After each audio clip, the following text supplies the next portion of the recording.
Hey guys, it's Glenn from glenscarcollection.com, and this is a car that you need to drive or maybe own someday. This is a GTS Cayman, but not the 718. This is the previous generation, the 981. So this essentially is the first Cayman you can get in GTS form.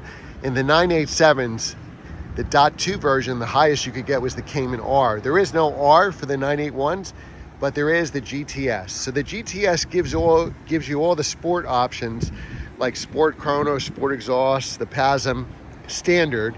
And unlike the 997 GTS, you don't have to deal with those center lock wheels. Center lock wheels look cool, and they make you the hero at the Cars and Coffee, but when you want to change your tires, not so cool. So the GTS, you don't have to worry about this. Now, this is not Guards Red, this is Carmine Red. Now, the owner of this car, he's got a real cool Imola Red E46 M3 track car. He's got this, and he had a 997.2 GTS, which are worth at least 100 grand now, that had the center locks, and he prefers this. He thought this is the better of the two cars, so he sold his 997.2 GTS and kept this one. And he says he can't stop driving it. He's had this for a long time. So what do you think? I think this is one of the better bargains out there. They're about 65, 70 grand. You can get a manual or PDK.